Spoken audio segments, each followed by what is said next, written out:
Good evening, PBA fans!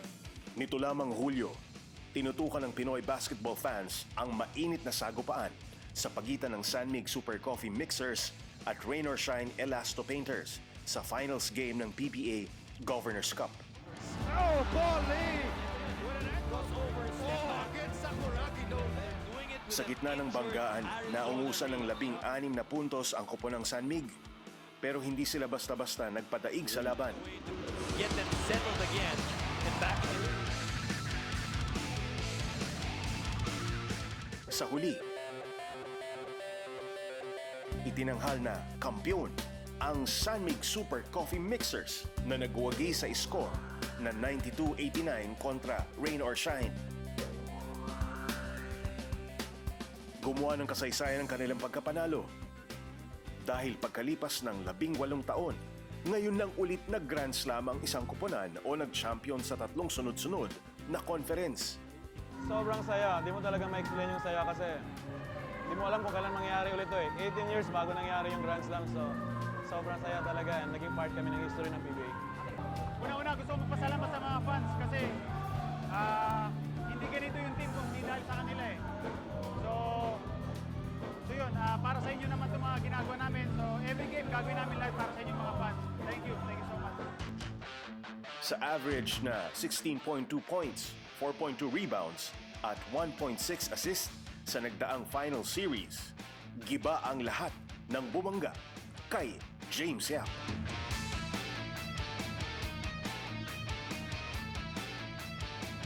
Ikaw, MVP ka nun, di ba?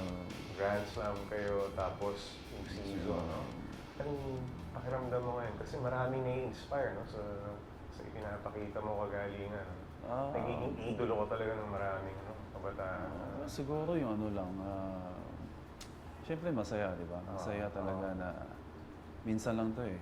Minsan yung iba natapos na lang yung career sa basketball, hindi pa nag-champion.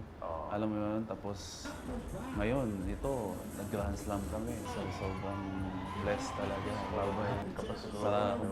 Kumbaga dala-dala mo na yun habang buhay eh. Diba? So sobrang blessed talaga. Ikaw ba personally, nakikita mo talagang double time pinapagbuti ng mga players, mga kapwa players? Oo, kasi nakikita ko rin sa mga teammates ko, talagang porsigido rin sila. Talagang willing rin talaga silang magpakamatay sa court. So kaya siguro naging successful kami. Marami sa mga itinuturing nating kampiyon ngayon sa murang edad pa lang, kinakikitaan na ng malaking potensyal. Gaya ng pro surfer na si Luke na 8 taong gulang pa lang, nakikipagsabayan na sa malalaking alon.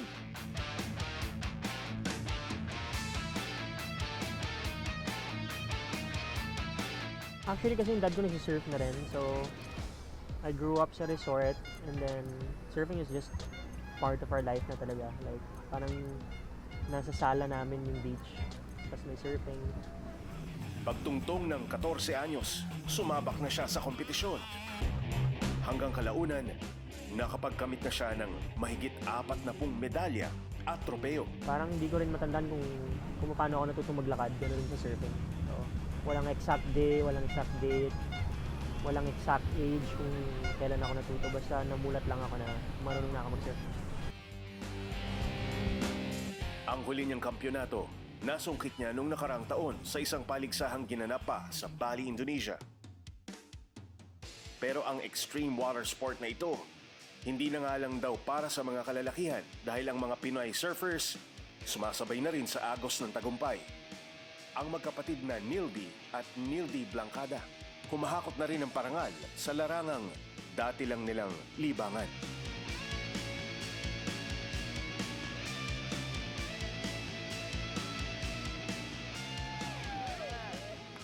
Kayo, paano kayo napasok sa pagsasurf? Nakikita niyo yung mga nagsasurf?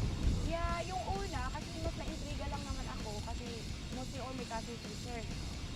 Tapos, first, nakatingin-tingin. In that time, of course, we didn't have board. Kailangan pa na mag-intay or we use a broken board without fins, without fiberglass, or rashes all over you. Yeah.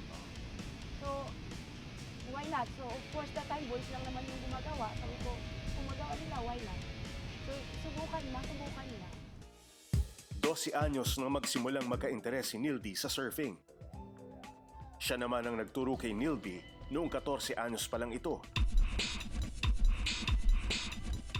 Taong 2006 nang magsimula silang sumali sa kompetisyon. Setyembre naman noong nakaraang taon, nagkampiyon si Nildy sa Siargao International Surfing Cup. Second placer naman ang ate niyang si Nildy. Anong pakiramdam saka anong gustong sabihin mo? Masaya po Magagaling ako. ba ang mga Ha? Masaya po ako noon kasi bigyan po ako ng ate ko na magandang alon. That was the best thing kasi it's normally you have pressure when you're in the water but when the time it's happened just between me and her final.